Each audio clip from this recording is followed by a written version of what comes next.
This is Dan Jurgens, and if you want to have a good time, keep listening to the Krypton Report.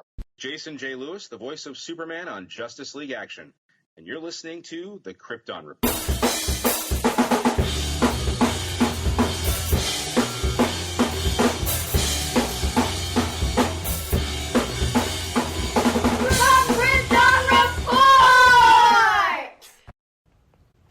Welcome to this segment of Krypton Report. We're going to talk screenplays. James Gunn recently released the screenplay for Superman, and I just finished reading it, and I find a couple things interesting. I did talk about one scene in our previous episode, because that's where I was with our friend Logan and James, but the first thing I want to point out in the screenplay is there are often things that say omitted, omitted, omitted. And I'm wondering if those were scenes that were cut or something. Because, I know the film well enough to kind of wonder, what is that? So the first thing I'm going to point out is most everything is pretty much the same. Few little word choices here and there that are a little different, improv or whatever. But these are some of the bigger changes. One, when Clark enters the Daily Planet, they're on TV is a Lord Tech premiere night where Guy Gardner is on the red carpet for the new Lord Tech L phone. And he says, personally, I don't think it's right for folks like us to get involved in political situations, but as a Green Lantern, I took a vow not to be judgmental, even when somebody does something as stupid as Superman did. So that scene would have served as our intro for Guy Gardner, and I can definitely see why that was omitted. Some characters have a couple extended lines where you can tell where something was cut, but nothing of major significance.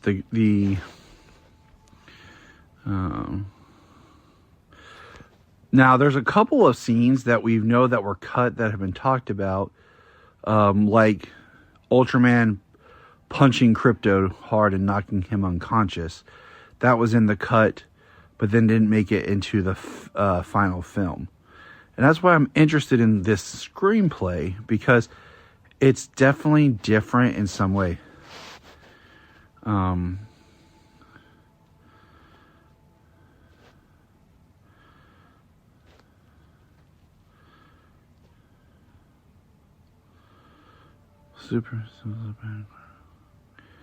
There was the part where Logan had mentioned there was a scene where Guy says, "Don't be such a pussy." And Superman says, "Hey, there's kids around." He says, "I said, don't be." There's a reference when Flag is with arresting Superman where he says, "I was there when you helped folks during the Star City flood. I'm sorry about this." Well, the Star City part's not in there, but the "I'm sorry about this" part is. Let's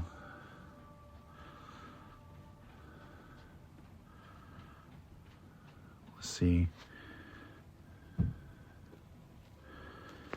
Where's the other?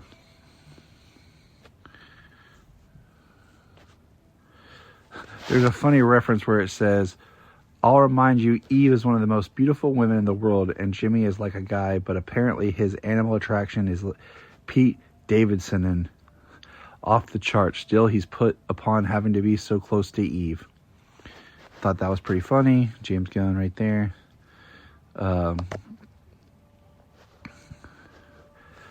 There's a line here where Lois says, "Mr. Terrific says he's going to be okay," when they're at the home. And Pa says, "The black fella?" And she says, yes, he is. And Ma says, "He's Pa's favorite because of the gadgets." I can see where that was cut out. But you could have left Martha's line. It was being cute. Maybe undercut the moment, though. The deleted scene that's on the digital copy and everything about Mr. Terrific running to Pettit B and finding Krypto and then coercing Krypto to fly him up is in the script. So that's good to know.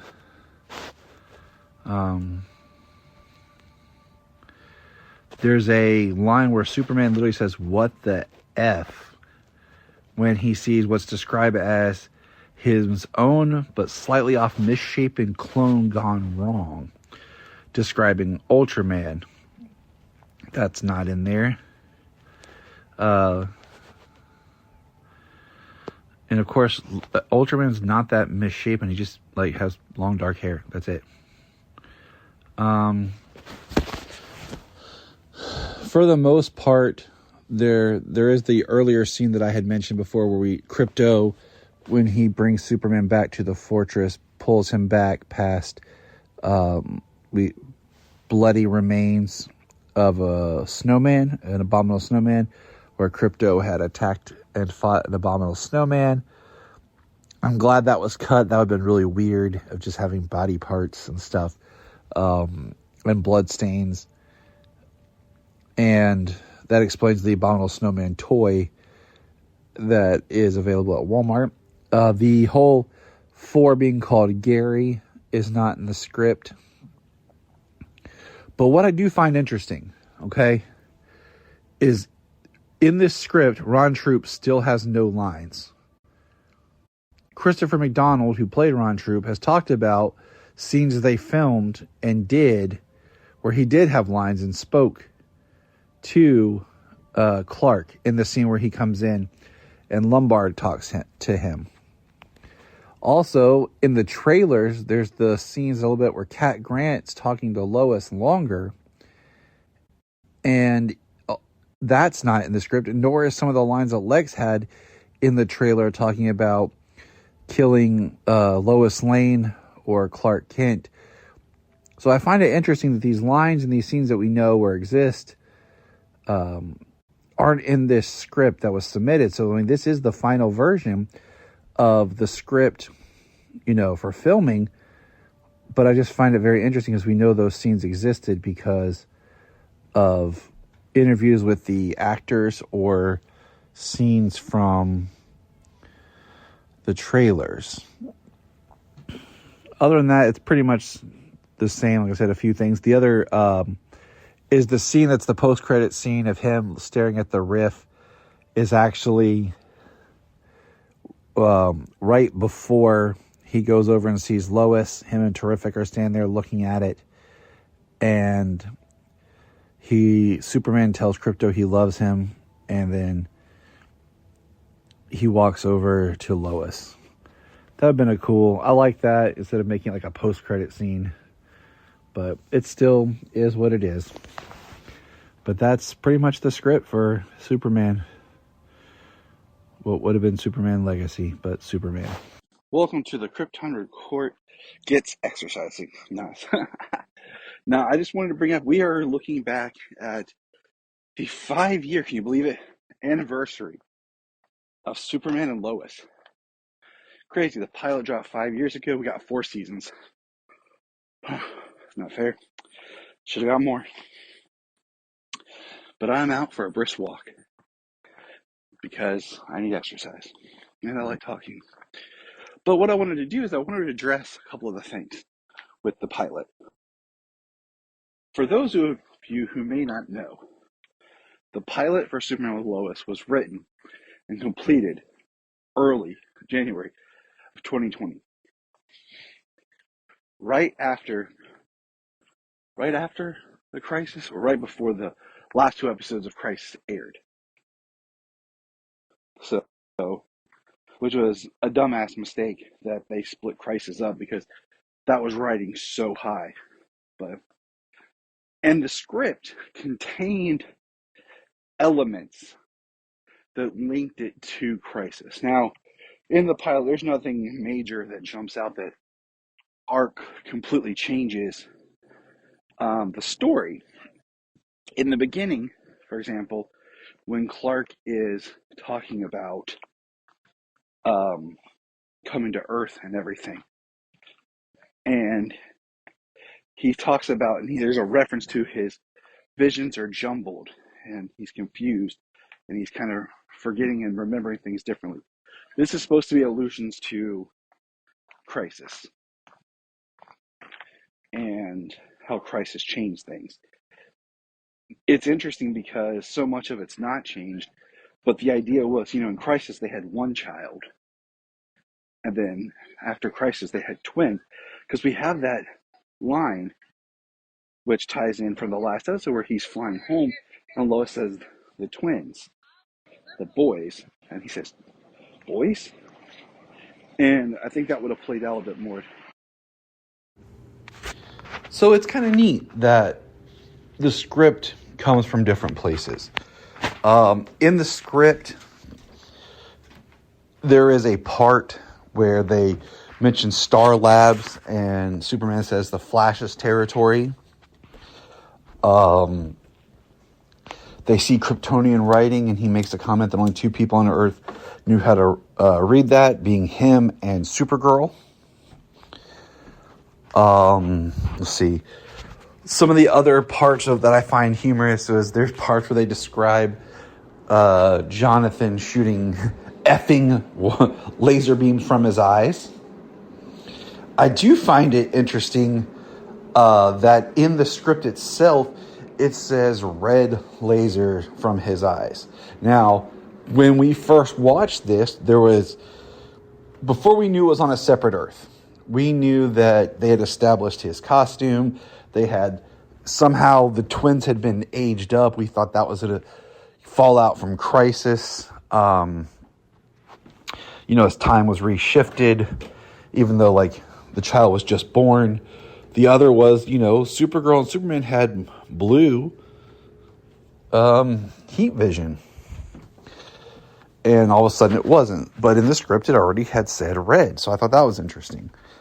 Let's see here. There is a few more.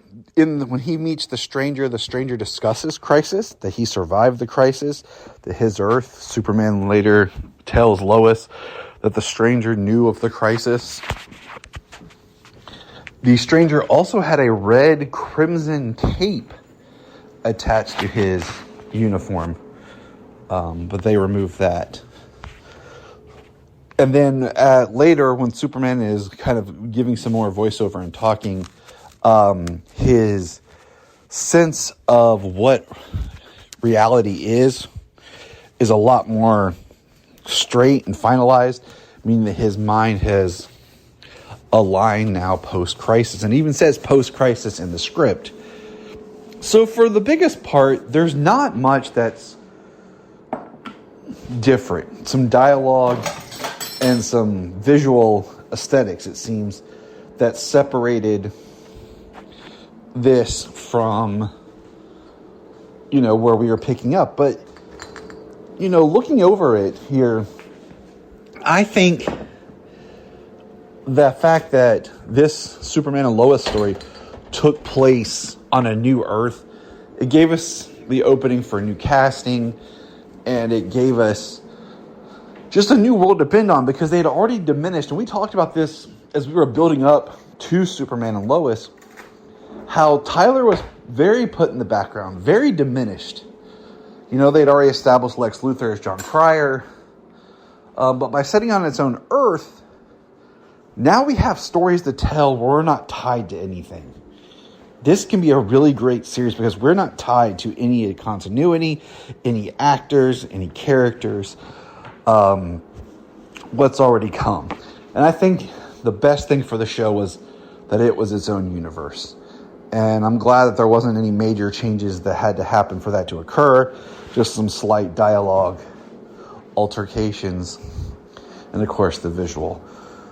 But if you haven't watched Superman and Lois in a while, go back. We're doing a rewatch, me, the wife, and kids, and it truly is a great show.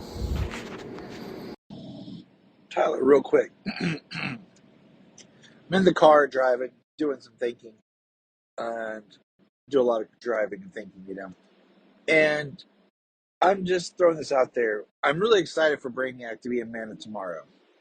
I think Brainiac can be one of the scariest villains, period.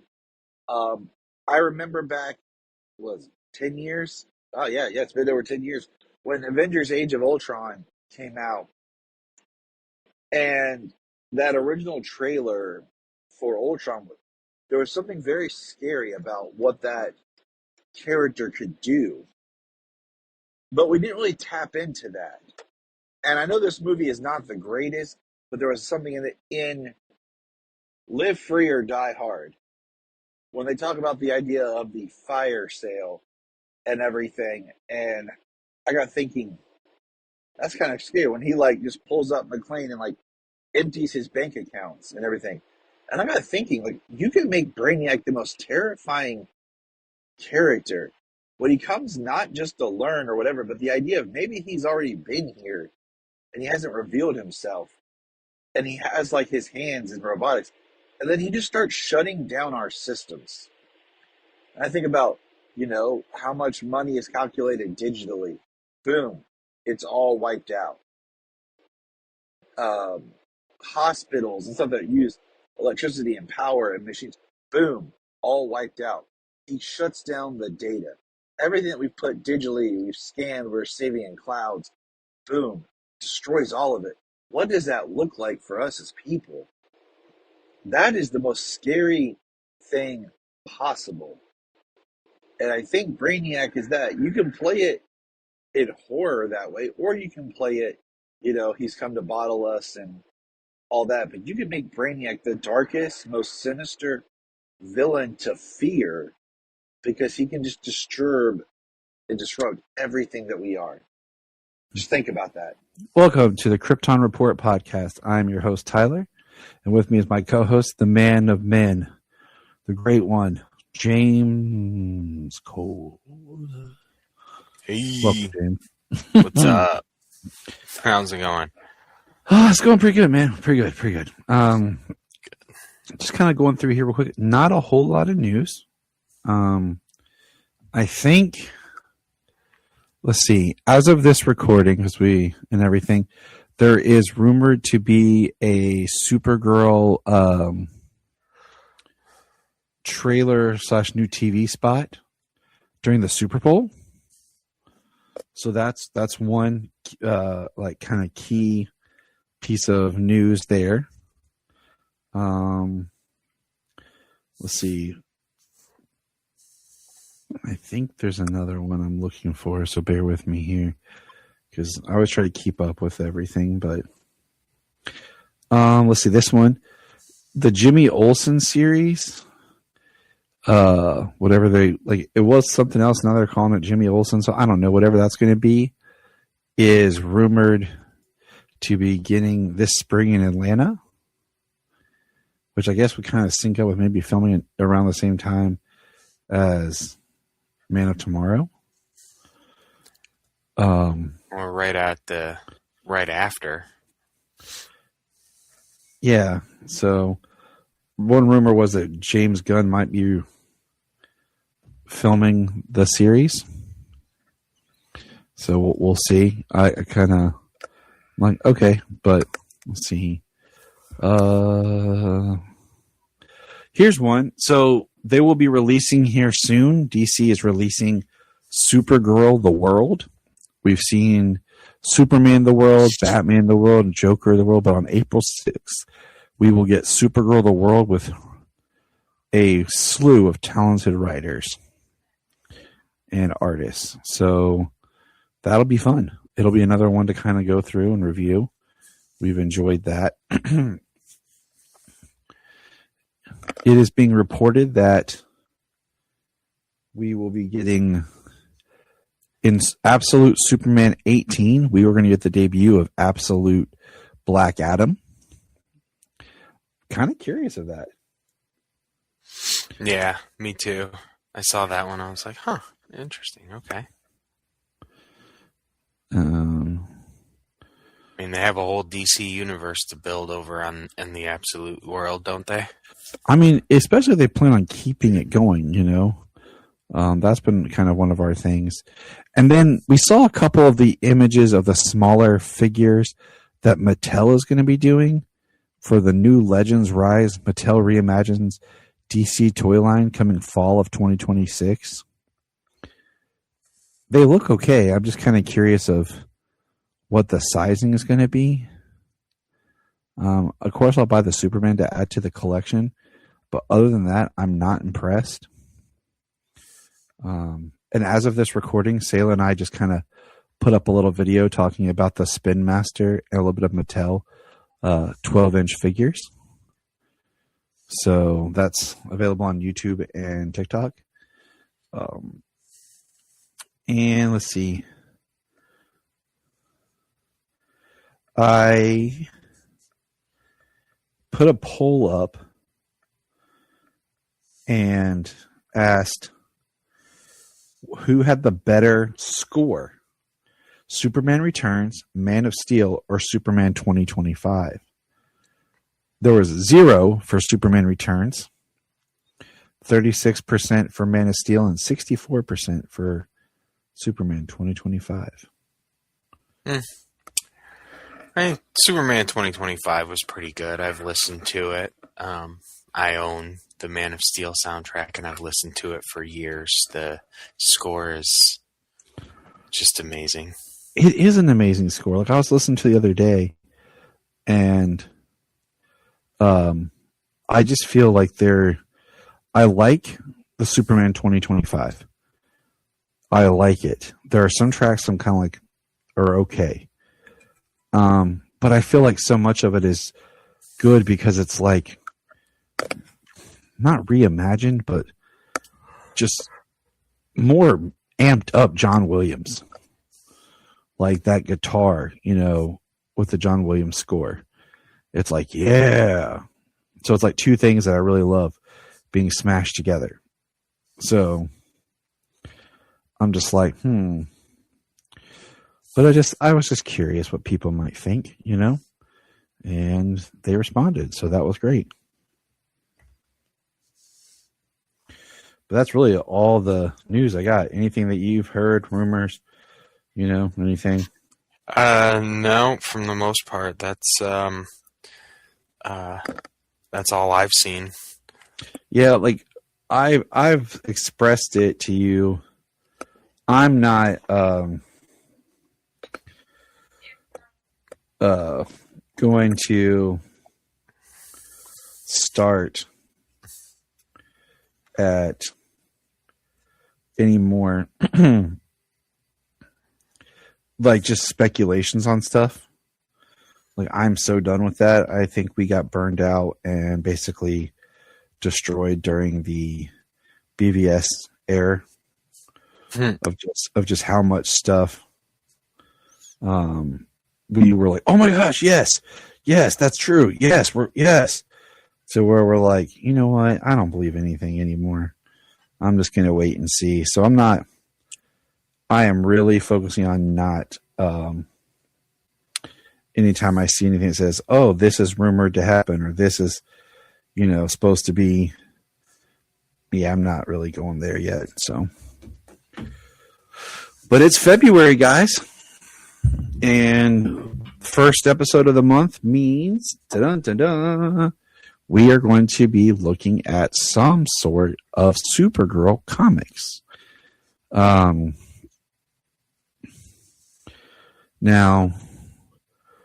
we chose these in somewhat of an order, and some of them kind of don't have a flow because some of them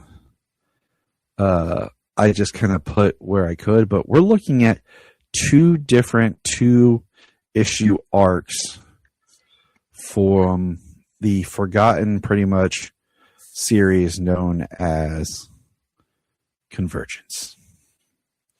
The only thing that really kept Convergence alive was how we ended up getting Superman and Lois back into continuity.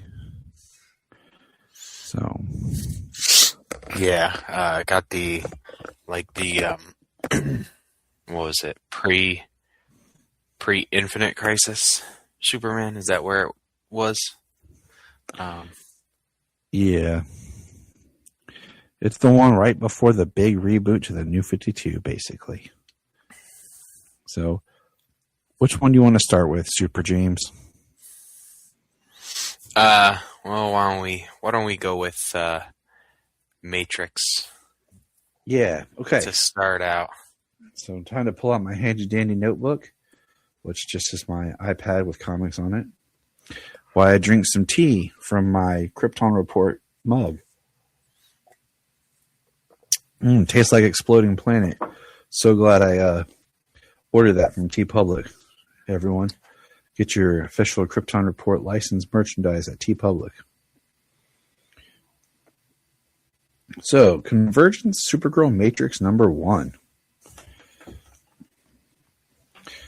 This book begins with James Cole fighting. Just playing. James actually was the inspiration for Lex in this book. They used him as a reference model. Not personality-wise. Yeah, no, not personality. No, that's the cuddly teddy bear we find later on. Supergirl versus Lady Quark and Lord Volt. It says, in this we had to call ... who the hell is Lord Volt? This is very kind of fun meta-ish, story here by Keith Giffen and pencils by Timothy Green II. And this is Convergence was basically this idea that this person named Telos had basically kidnapped cities in different timelines before they were destroyed. It's been a while since I've read Convergence, but that was basically the idea of it. So here we have Lex Luthor, who's pretending to be Lex Luthor Jr. with Matrix, who is, pretending to be Supergirl. And man, is he abusive. Just verbally. Very much so. He gives her this, like, they see him in the park, and just everything he says to her is so negative. I'm looking for the quote here. He basically sends Supergirl to find that the shield is coming down. And he gives her this, like, tuning fork things.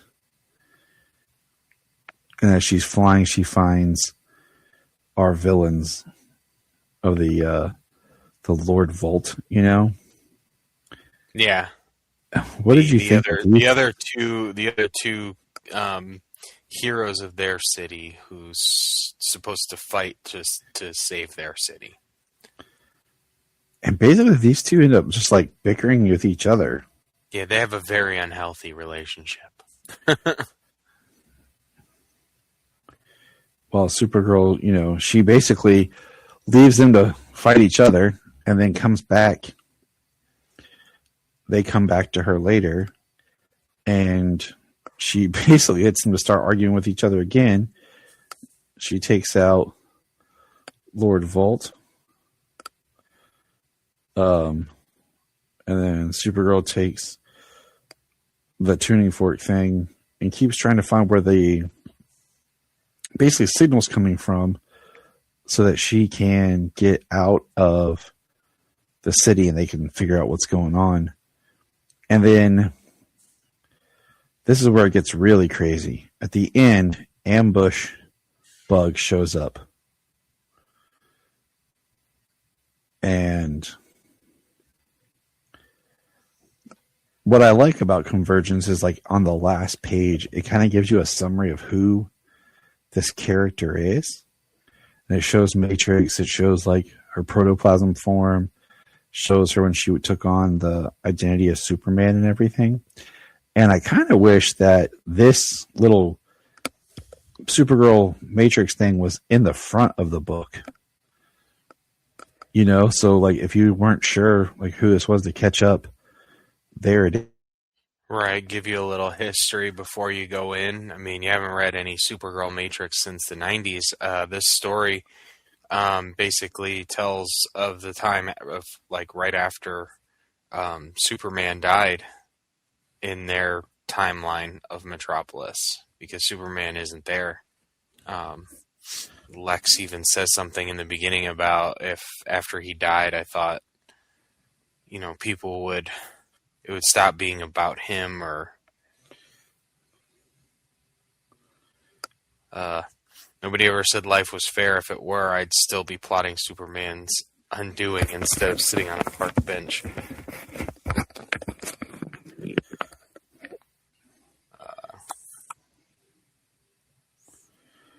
Yeah. So what did you think of that first issue? Well, it's funny that the tuning fork kind of leads her to ambush bug, like he's a teleporter, and that's kind of like their way out. I mean, yeah, the bickering couple was kind of the way that it's kind of meta for Supergirl, and the way that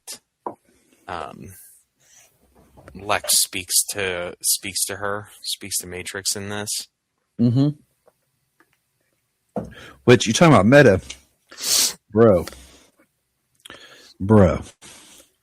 What we're about to drop in the next issue. in issue 2. Oh my gosh.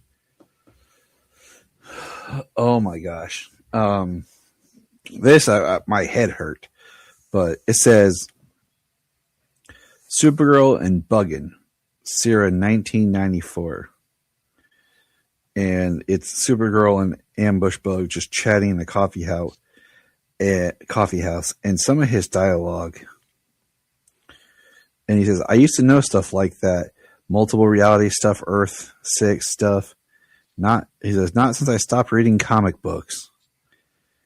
Anyways, that's where we are, on a chunk of geography taken from Earth 6. And they're like he's just throwing stuff around. He keeps talking about how he smells spackle. Supergirl smells like spackle. Yeah. Mm-hmm. And then when you turn he says, "Are we going to the dentist?" She says, "What dentist?" He says, "I knew it. I knew it was too good to be true." And then you turn and it says, "She only wanted him for the teeth. I dated a dental technician. Humiliating romance." Like, it just gets really crazy. And then, of course, Lady Court comes back.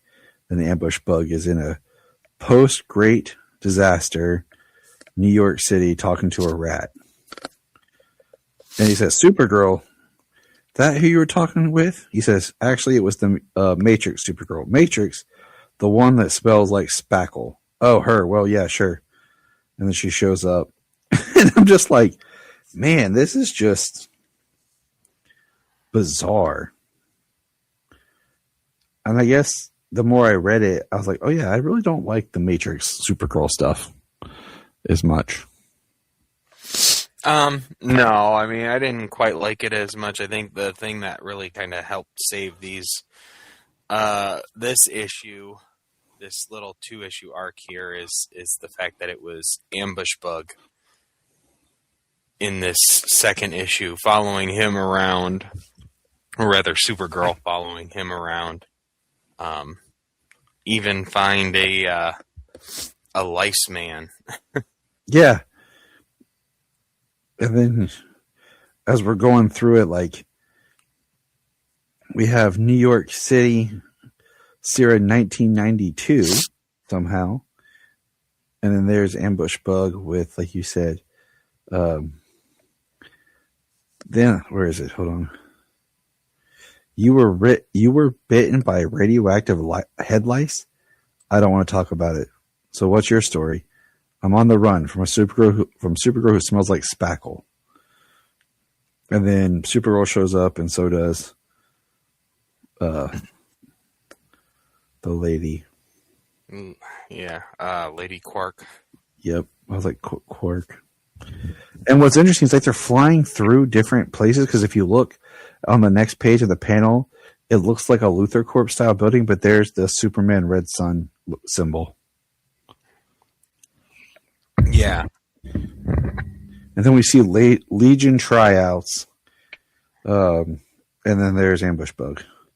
He says, "Aren't you Matter Eater, lad? The one who eats things? What, you trying to make a point or something? Just saying glass house and all that." Like, Well, he's here, which is a funny thing. You know, we talked about it in Legion of Superheroes. Says we got a guy in here. His arms fall off. That's it. Thud, thud, ta-da. Showed up with some chick who can control how much she sweats. I don't know. Not too disgusting. So it's funny that arms fall off boy. They just talk about his arms falling off. Not even like useful. Floating through the air, grabbing things as we've seen in a couple iterations, but just falling off.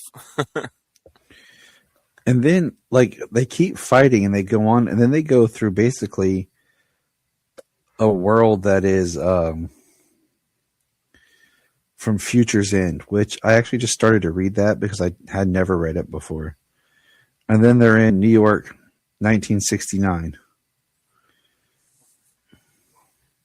And there's like a zombie monster apocalypse looking thing. The undead is what he says. And then they go back to Metropolis 94. And then Lex comes out. And then there's Quark and Supergirl fighting. And basically, they're going to keep fighting. And they get rid of Ambush Bug. And he just leaves as they're fighting. Yeah, it was not my favorite. And then they're fighting, and Lex is like, "Imbecile! I told you to avoid conflict until you found the teleport tech, shape-shifting Creighton." And Lady Quark says, "Did he just call you?" And Matrix says, "Yeah, give me a minute. Be right back." And then says, "Empty-handed. I should have known. I can't trust you to do the simplest task without doing." And then she beats the crap out of him.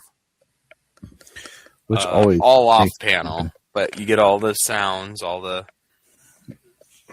cracks, slams, thuds, and then Matrix comes out looking a little bloody, which is pretty awesome, honestly. You know, hoping that she took care of things. And then James Cole said, "Let there be the next issue." So the next issue is Convergence, The Adventures of Superman. Now this one was pretty fascinating.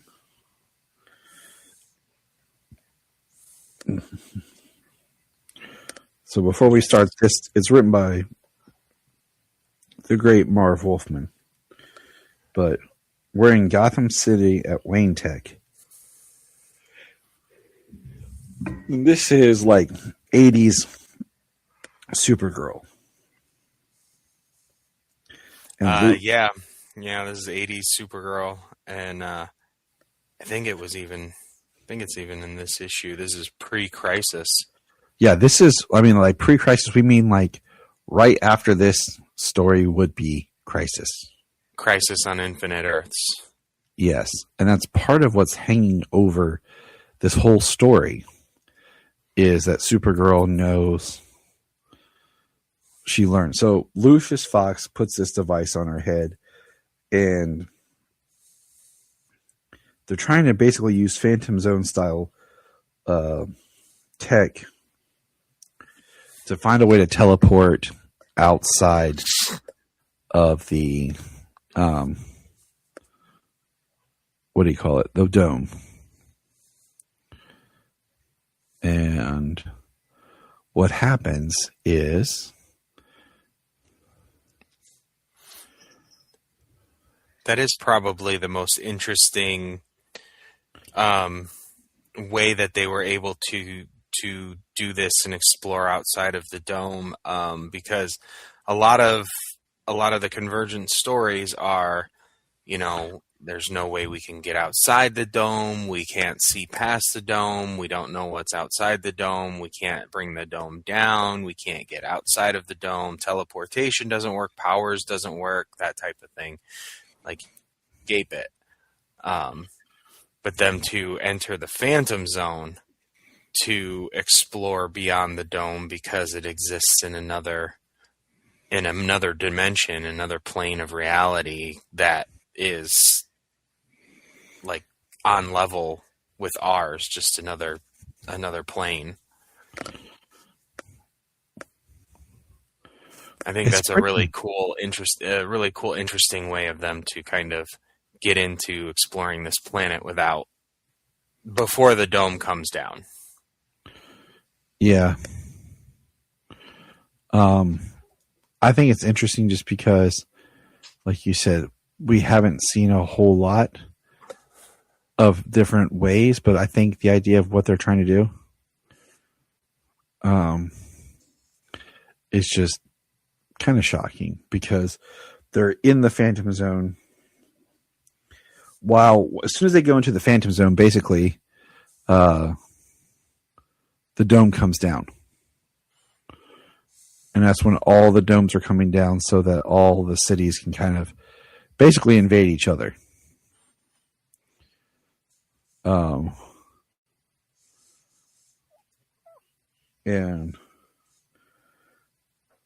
we have Supergirl and Superman talking.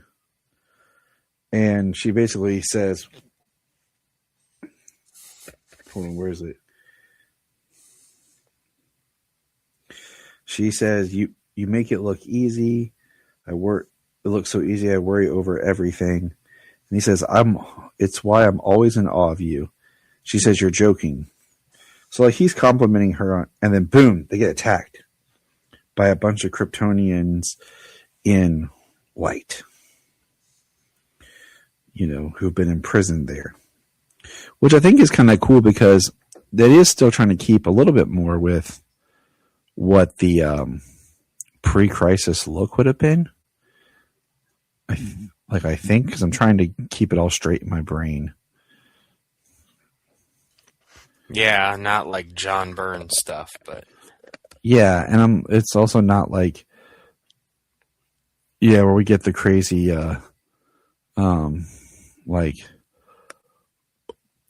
what do you call it? Zod, who looks like he's a military man, which is in that Byrne era. So, oh, yeah. Yeah, you know what I'm talking about. Where you're like, what? So, and during this, there's a gas explosion. What kind of gas is it, James?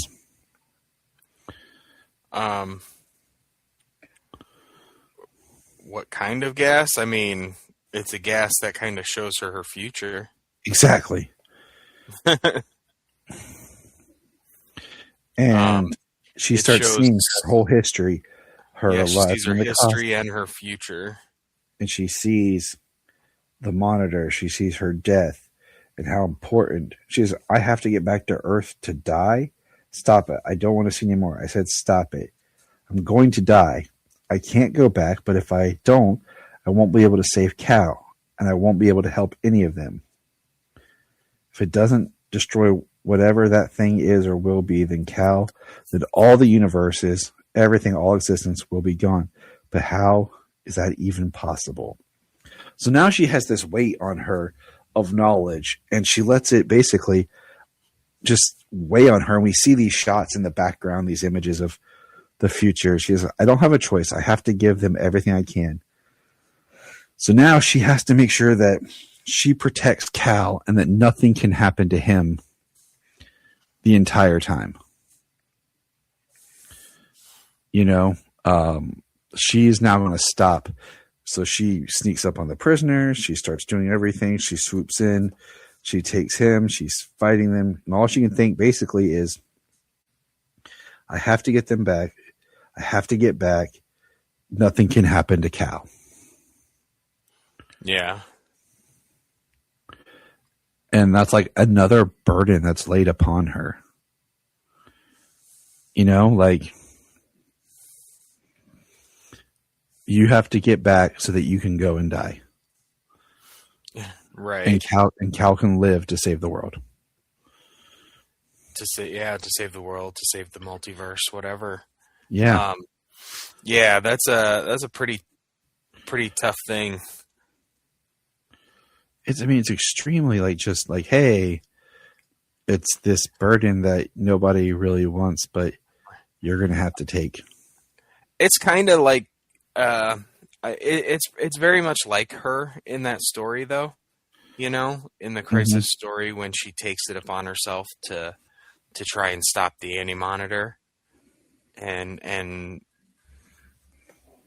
she dies in that moment. Yeah. And then meanwhile, back on their city, Gotham, it's being run over by gorillas. Yep. All right, issue 2. This is where James Cole shows up. He plays Commandy. Oh. I don't know. I've never had long blonde hair like that. Although I was born with blonde hair. That's funny. Oh, come on, James.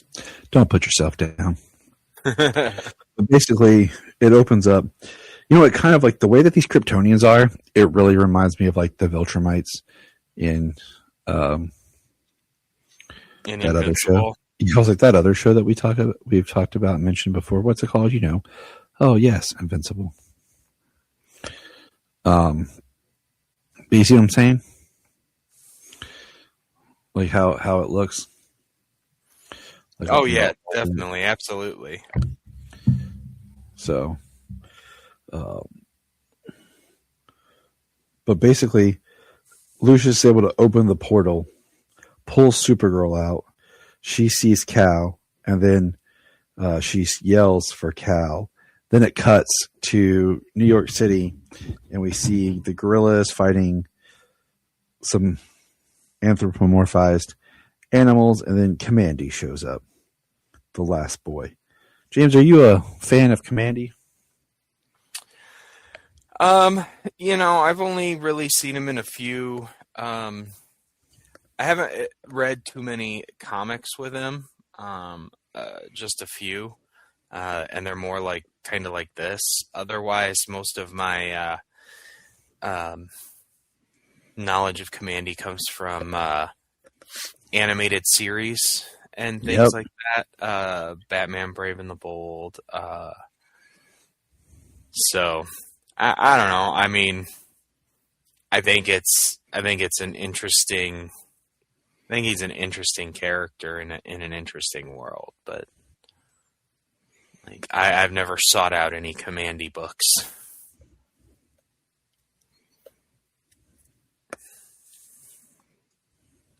Yeah, I've never once really thought I want to know more about Commandy. I've always just been like, oh, and there he is in the story. So that's pretty much been how I feel.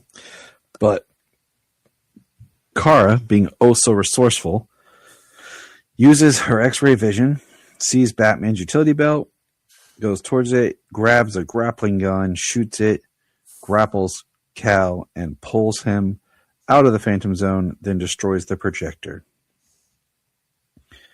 And Cal says, you shouldn't have taken the risk. You should have left me. She says, to die? Come on, Cal. You would have done the same for me. The world, the universe, hell, all the universes need you. And then they're like, okay, cool, we're back. And then they look outside and they're like, good Lord, Rao. And they see the battle of basically Planet of the Apes. That's all I could think of during this part here. I mean, yeah, kind of.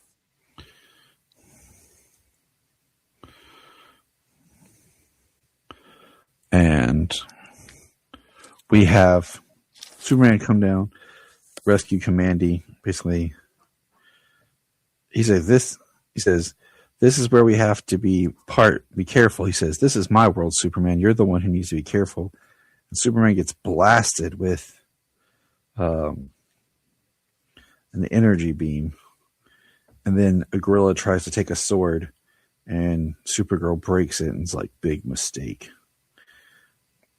And then they blow up a building, but Superman, Supergirl save everybody. And then we have this well, they're basically talking with Commandy, okay? We have this really interesting comment that's made where Supergirl says, "My fate is sealed. His still isn't, which means even if I don't live, he must."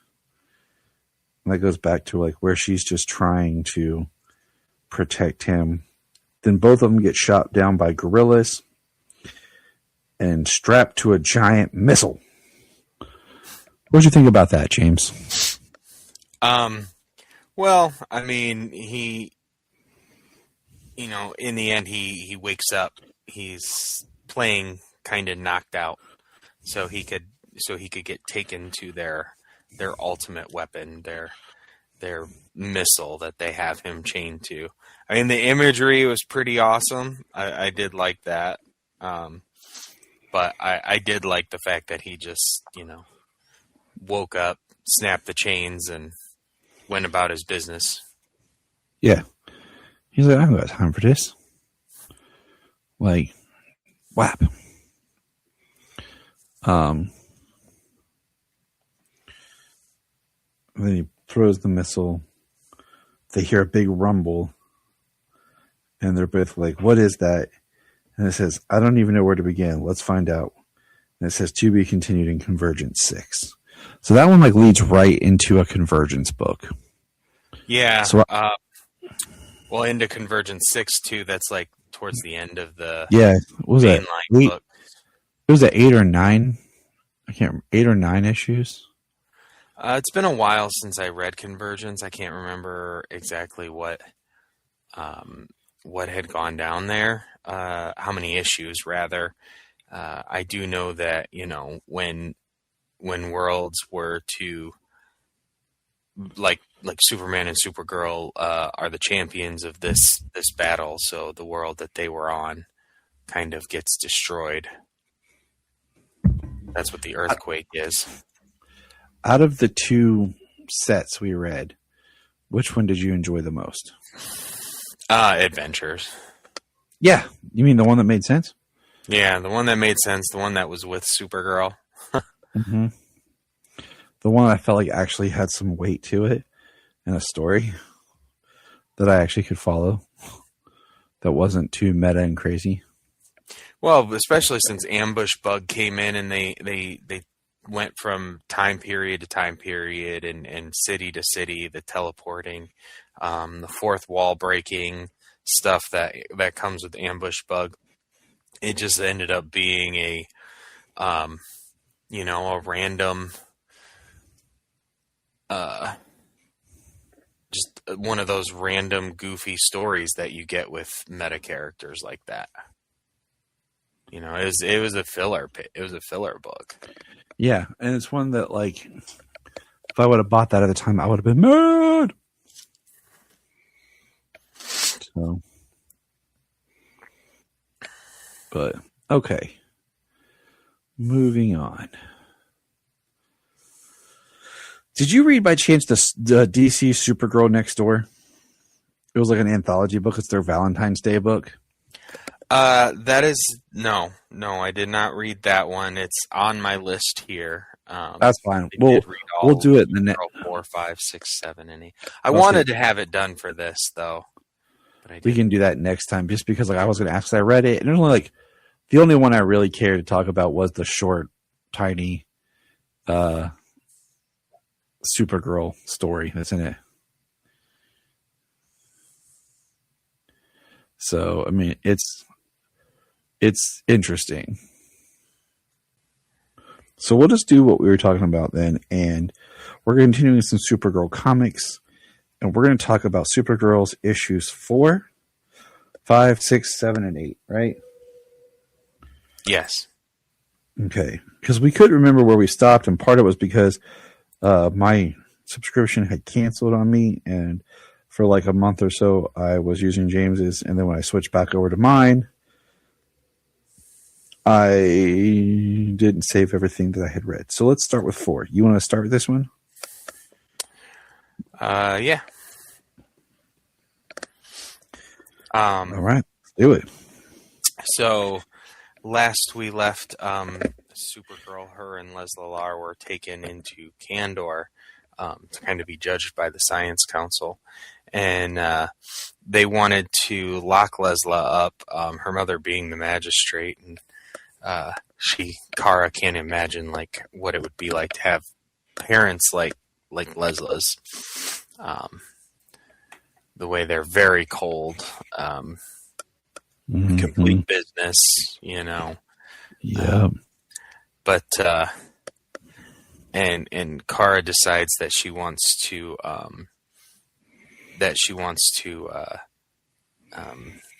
vouch for Lesla, kind of be like her guidance, her support, her sponsor to teach and be better than she had previously been, because she was kind of a villainous character in those first few issues, but now she's taken on a name Luminary with her L shield. She's still wearing purple and yellow now. I know it's kind of like purple and green to begin with. It was weird. It all had to be, right? It had to be just Superman ripoffs for Supergirl. But at least they kind of changed that a little bit here. But her and Supergirl are out there doing some superhero things, saving people from a burning building, rescuing a bus full of children. Excuse me. They've got it's funny, they've got all their super pets. They got Streaky, they've got Candy, the rabbit, and Crypto. But Lena was going to this new goth club called the Masquerade, and her and Kara and Lesla get all dressed up in black and chains and all that type of stuff. Their goth get up and their boots, and they go to the club, and that's when they actually meet somebody named Luna. Lesla, she's kind of being very pushy hit on. I like their goth outfits. Not taking no for an answer. How they make Lesla's got some thick thighs. Yes, she does. But she grabs the guy, kind of hurts his arm. Kara notices somebody and automatically kind of gets a crush. And she's worried about Lesla in this bar. Lena's trying to get her to, let go for a couple of seconds, have a good time. Kara sees that guy again and goes to talk to him. We see Luna, and she's got some psionic waves kind of going around her head. And Howard Pendergast is the name of the guy who was hitting on her. And he's very unhappy about being told no, and about somebody getting in between with what he wants. So Lesla actually uses a small amount of super substance she was able to smuggle out of Kandor. She creates a light fist to cushion the blow when she punches Howard, and she gets some of the super substance on him, and he ingests it. He sniffs it, and it gets into his body, and he becomes this large monster that they call Decay, who is absorbing a bunch of the clubbers. We got Supergirl here with her with their costume, slapping her shield on, and her costume forms around her.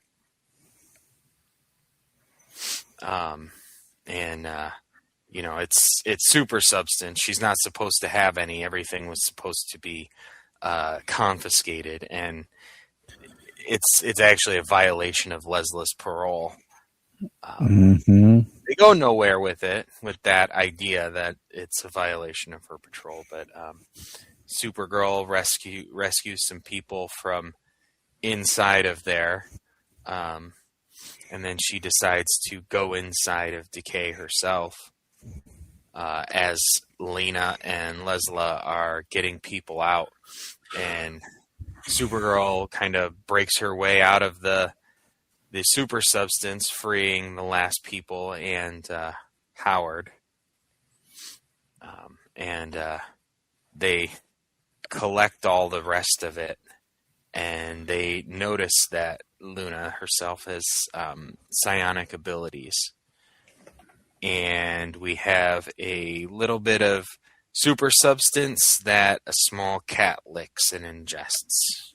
To be continued. Her name, I'm Luna. Luna Lustrum. Another LL. Dude. Okay. And like, so what's throwing me from this whole series, okay, is that she is Cara Danvers, right? Mm-hmm. Why didn't they play off the Linda Lee or something?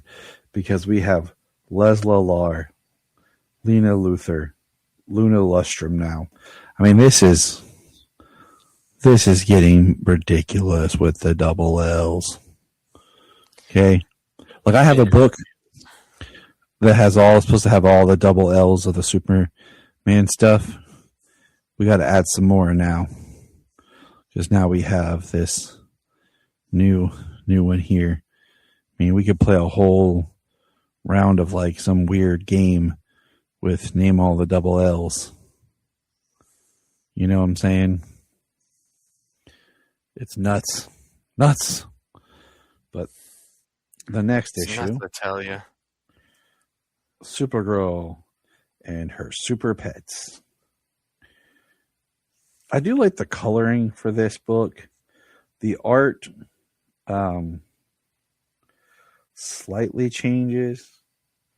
It feels like it's because Sophie Campbell did the cover for this one. But there's two different artists on the book. And I do like the coloring, though.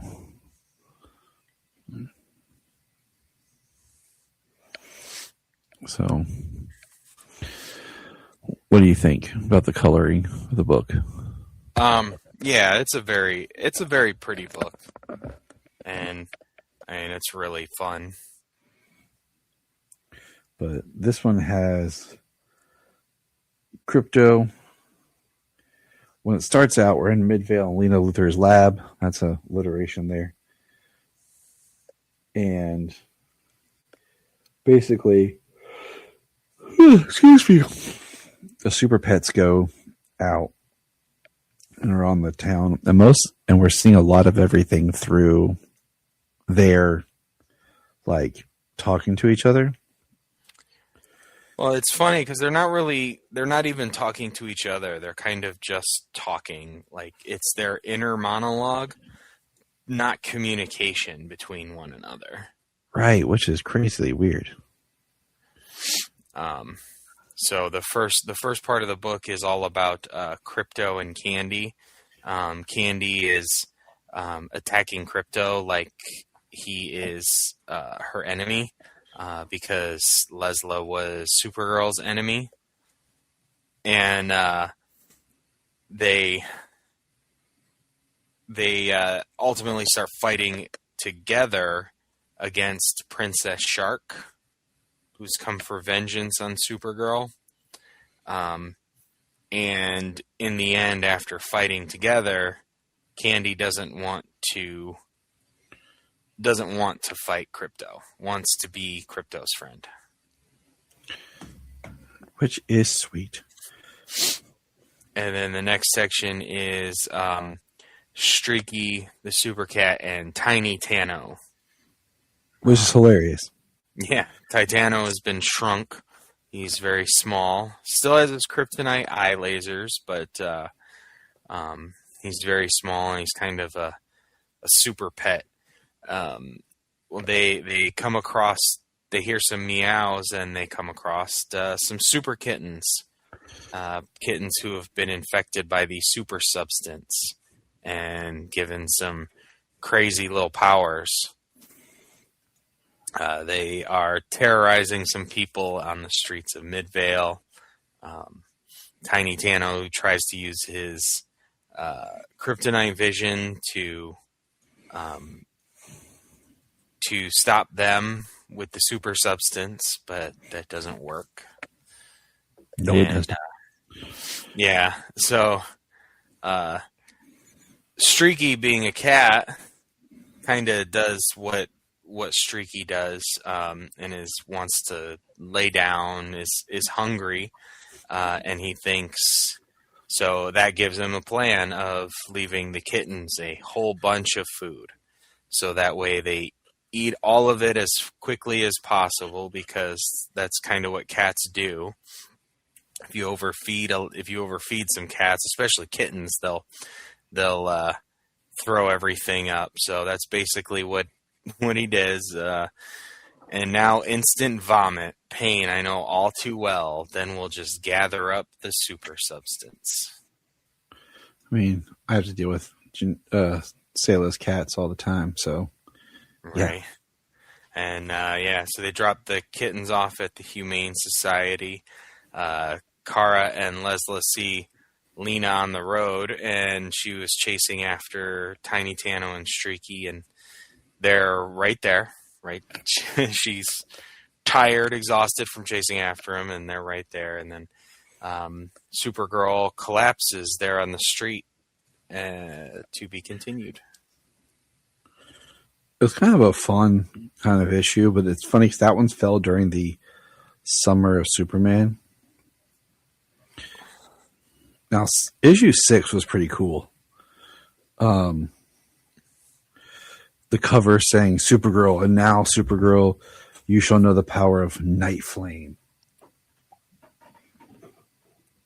And she wakes up in this land that says Supergirl in Demon Night. And it's Sophie Campbell, writer and cover artist, Rosie Camp and Sophie Campbell as artists. And basically there's like these demon monsters, and she starts fighting them with a sword. And it's like, they're saying, we are hungry. Your identity is meaningless. Here you are not Supergirl, while in my realm you are mine. And then we go back and we're like, looks like we're trick-or-treating. And it's like, Kara, what's up? Are you okay? You just zoned out there. And it's like Kara, but she looks like original Supergirl costume, like when she crashed. And it looks like that's Lena as like a zombie, and then Lesla is like a vampire seductress. You know, kind of like a almost an Elvira look. Yeah, that's what I was thinking of. I almost said Vampira, but then no one would get that unless they know what I'm talking about. If they do, sweet. And then like someone's coming running up who's very ghoulish. She's like, "Are you Supergirl?" And she's like, "No, this is just a costume. You're perfect. You look tired." And then it's like, we start to see that when Lena puts her mask on, it starts coming real, and she says, "You need a vacation." And Leslie starts coming to a real vampire, and then she like screams. And this is what's neat, because as she's freaking out, all of a sudden she sees red lanterns, and they look demon, and it's the Guy Gardner, and she says, "No, not you guys. I don't want anything to do with the red lanterns. You'll never forget us," which is a callback to New 52. Yeah. And then, so then she wakes up, boom, and she's screaming. And I feel like this was kind of neat because, like, it looks like the artists are changing. Like, one artist is doing the in the realm, the other artist is doing out of the realm. Because she wakes up and her hair is a lot darker, you know. We saw how she does that with her comb and everything. And Leslie pops in, and this is made me laugh. She says, you do look very tired, but Evil doesn't rest. Lena Luthor introduced me to a beverage called coffee, so I got some for you. And what's funny is Solomon today was talking, he goes, Dad, did you know that coffee is like a drug? And I was like, yeah, buddy, like the caffeine is just an addictive substance. He's like, yeah, it's an addictive substance like drugs and stuff can be. I was like, yeah, I have a chronic caffeine addiction, son. My whole generation does. Okay? You see me drink caffeine all the time. I'm like, I'm trying to break it, but I have a huge addiction to it. And I'm like, this is why I don't let you and your sister drink certain things. Right. They put caffeine in instead of cocaine. So yeah. We just trade one for the other, Yeah. But this is where Leslie's talking about Supergirl. Tell me about that so-called Halloween traditions. And you can just tell Supergirl's tired, and then it goes back to her fighting the version of her of the the Red Lantern. She says, you dress in bright colors and tell yourself everything is fine, but you are not fine. You are in turmoil despair. That is where I dwell.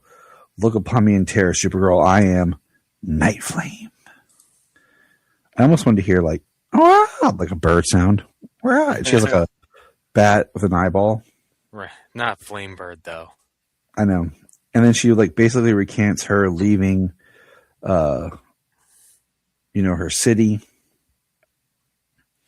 And then being discarded and kept a secret by your sole remaining family member, that loneliness still lurks in your heart. And then we have Luna dressed as a witch who finds Kara basically laying on the ground behind a bush. She's like, oh my God, Supergirl.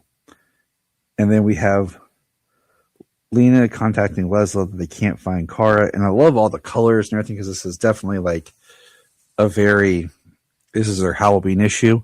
And I almost wish they would have done like a call out to the Hex Girls from Scooby-Doo and had them dress as the Hex Girls or something. But she's like, can't find Kara. And she says, I think we're about to get some answers. Hold on, Leslie. And she's like, Luna, do you have Supergirl and how did you find me? And she says, I found her hiding under a shrub and I can sense where objects and things have been. So I just did that on Supergirl's costume and it led me here. I thought that was pretty crazy. Yeah. So they have Supergirl inside. We see Streaky and Crypto and they're trying to wake her up. But inside, she's still seeing all of her nightmares. And basically, I love going back to the Jeff Loeb time when she was there. Mm-hmm. When she was under Darkseid control.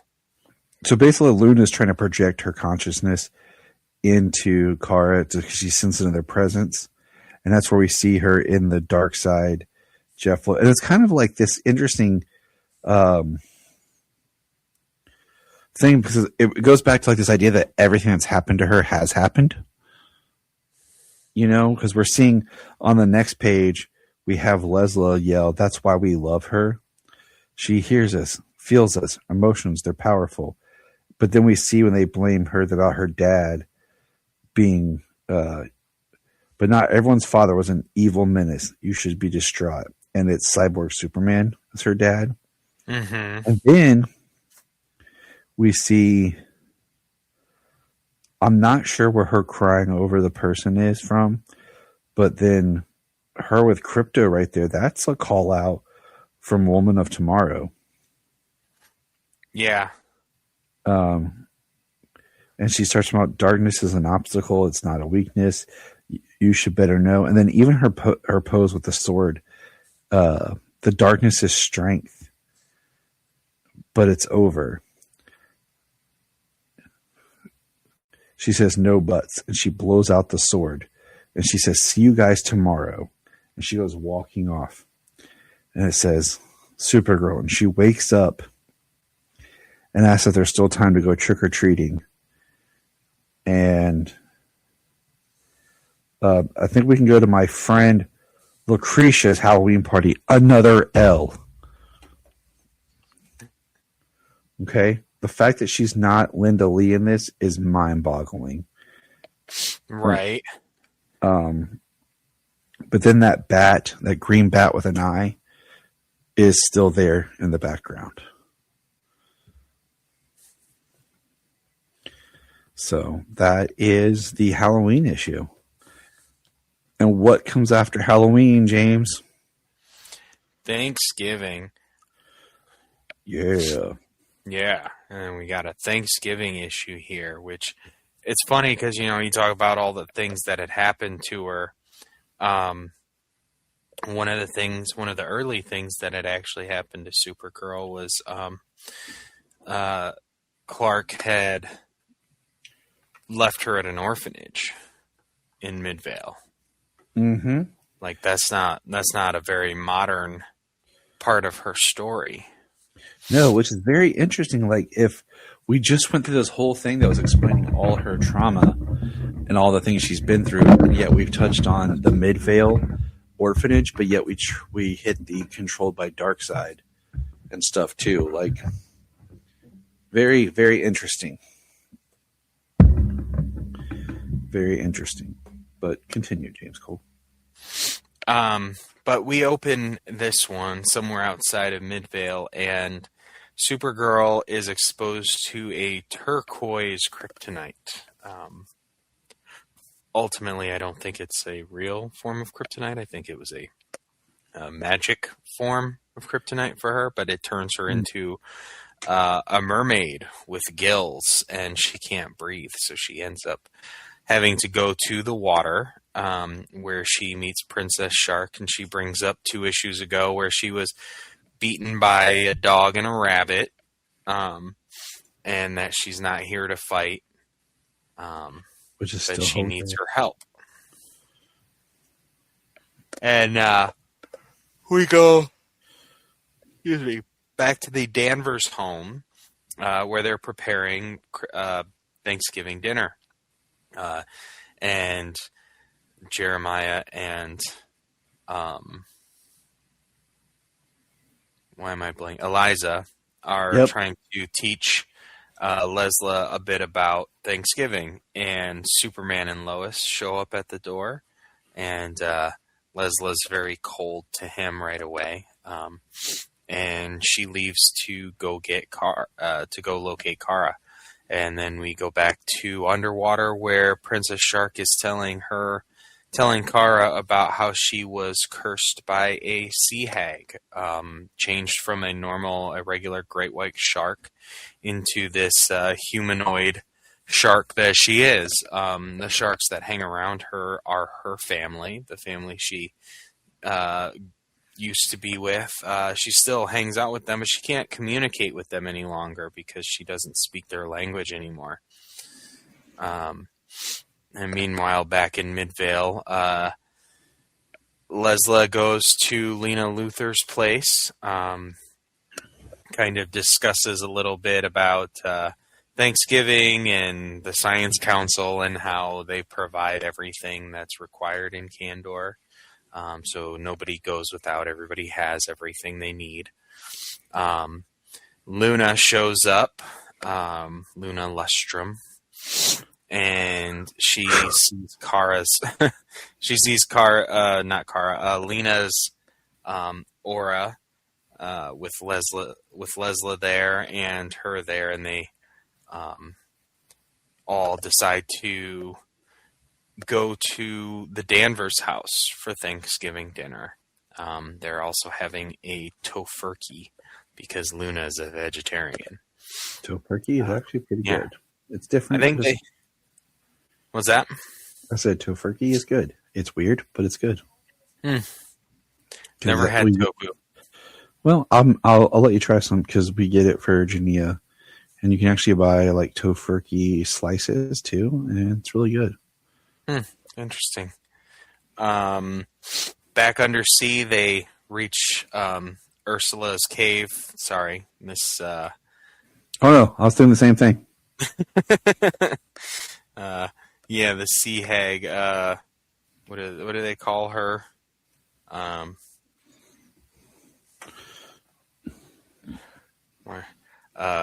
Glurga.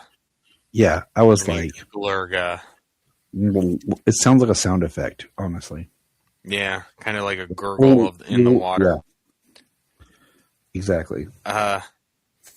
So Supergirl encounters Glurga, and Princess Shark is outside defending Supergirl while she tries to break the spell, and we find out that all she wants is her leg back, and that Princess Shark, when she was a regular shark, kind of just doing her thing, she bit off the sea hag's leg, and by this part, it's a new baby sea hag within her that's kind of cursed her. That has cursed her. And Supergirl reaches down her throat and pulls the new baby sea hag out, and the transformation is permanent, but now she's just no longer under the sea hag's control. Not gonna lie, that was weird. Supergirl says that maybe some of her super smart friends could help figure something out. And instead she invites her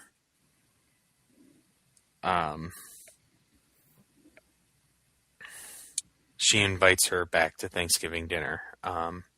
Back at Thanksgiving dinner, Clark and Leslie kind of have a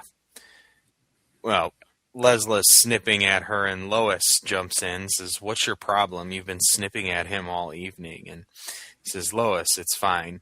I get it. Lesla's protective of Kara, maybe a bit overprotective, but I understand that. It's how I used to be too. I was so overprotective of her when she first arrived on Earth that I made some, let's say, rash decisions that I thought were okay, but were definitely not. How about we wait another hour for Kara before we leap into action? Leslie, care to join me to finish up the pie? I could use some help with all those pecans." Well, and Eliza says, "How does he do it? Leslie is such a handful. She was itching for a fight the minute she heard Cal was coming for dinner. But look at them now." And they're like, "Well, he is Superman." Mm-hmm. Kara comes home and she brings Princess Shark, Ligra, to dinner, and she brings some of her own cuisine from where she lives now. And what was Princess Shark's name? Ligra. What was that again? Leegra. Yeah, it's getting a little ridiculous now. Okay? It's almost said. Ligra, Luna, Lena, Lesla. Yeah, it's all. So it's getting a little much. Right. But it's cute though. Yeah, they all sit down for Thanksgiving dinner. They have a nice time. It all looks nice. I love the splash page of everybody here, even the super pets. And Connor. Yeah, and Connor was here too, and he never showed up anywhere in any panel of the book. Yeah, he just showed up to eat. Yeah. That sounds about right. And here in the end, Kara, is there anyone else we should have invited? And not sure. And we've got a tree opening up and a red eye. Doom, doom, doom. Yup. Thanksgiving. Yeah. What comes after Thanksgiving, James? Christmas. This is our Christmas issue of Supergirl. Issue number 8. Midvale Orphanage years ago. Pleased to meet you, Mr. and Mrs. Danvers. Eliza and Jeremiah are wonderful people. Linda. See, she was going by Linda then. So maybe she's Linda Danvers in this. That's what it is. Or as Kara. I'll be honest to all the listeners. Sometimes I get confused and I forget because we're reading different Supergirls at different times. That the whole name thing, I forget. Because I'll forget who's what, when, where. You know, I'm sorry if I mess up, but it gets really confusing. But they reference her as Linda here. And what happens is, she says, "Oh no, I hear some trouble at sea serpent attack off the coast. Would you please excuse me for a minute while I use the restroom?" She says, we see her with her comb. She says, "So the Denvers won't think I skipped out on them. I have to call my Linda robot." And out from the tree comes the Linda robot. And Supergirl here is in very like traditional costume. And the robot fills in. And her and the robot work together. And the robot goes back into the tree. And she says, "Goodbye, Linda robot. I'm afraid I won't have any more use for you. Should you ever need me, mistress, I'll be in here in this hollow tree waiting. I'll be here." Waiting. Midvale, present day. Supergirl, and not a creature was stirring. Sophie Campbell, writer and cover artist. Hanning, artist. So we have a different artist this time. And we got the snow coming down. We all know what that's going like right now. And they're trying to explain Christmas and stuff to Leslie, but Kara doesn't seem to enjoy this one. Because, okay, Leslie even referenced her here as Kara. And did you notice that Miss Eliza has a robot hand? No, I didn't. I did in this issue. Didn't notice it before. No, I didn't notice it before. I didn't even notice it in this issue until you brought something up. And I think that has something to... I can't remember what story. It was New 52, where I think... I don't remember how she lost her hand. Anyways, right. Sorry, continue. I'm like... That's all I'm saying is I got to start taking more notes. Yeah, it was New 52 or the DC universe, you know, after it kind of reset again. Especially with a character like this who has a lot.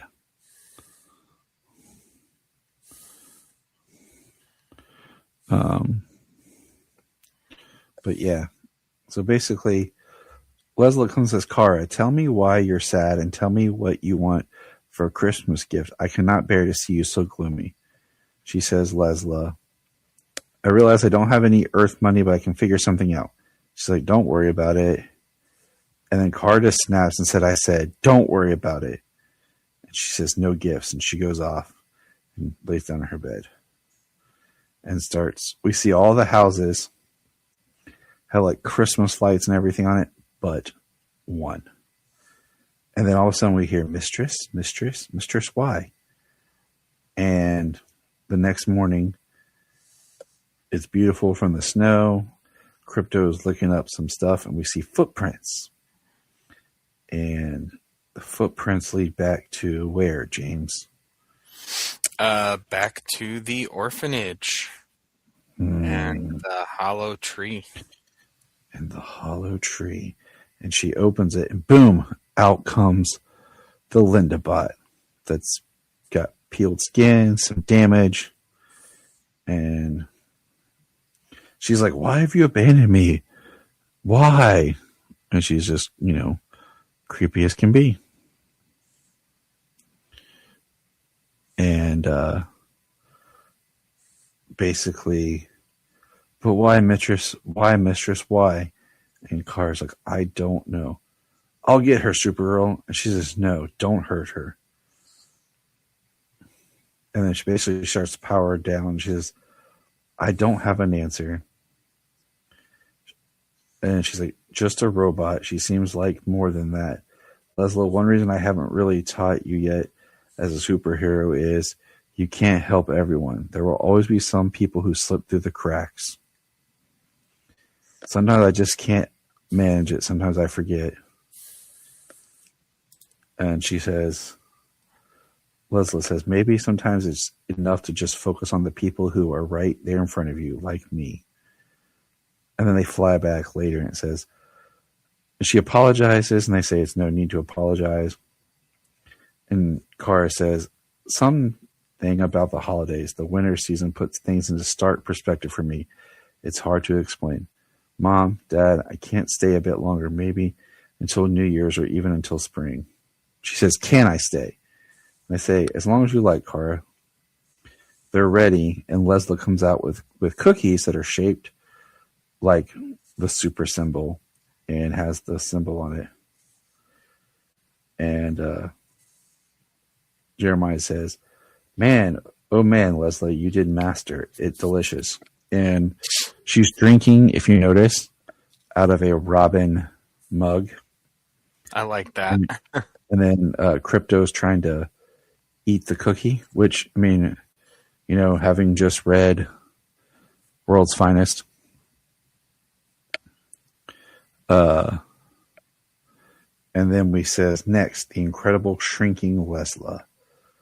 And that's issue 8, and we're all caught up. Yes, sir. All caught up with modern Supergirl and got to talk some Convergence Supergirl. Gave us some 80s and 90s Supergirl there. So we really did just do 3 stories with 3 different, I mean, we just cover 3 different sets of Supergirls. You know? So, yeah. And you wonder how things get confusing. But that's our show for today. Let us know what you think in the comments. We have a great month ahead. Plenty more Supergirl talk. And remember, look up in the sky! Thank you for checking out the Krypton Report. Please click our link tree in the show notes to follow us on your favorite social media platform.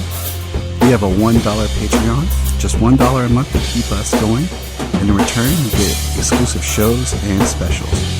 If you want to join us on an episode, send us an email or a message. Hi, this is David Patrick Wilson. I played Superman, Clark Kent, in the television production of It's a Bird, It's a Plane. Enjoying every minute of being right here on the Krypton Report.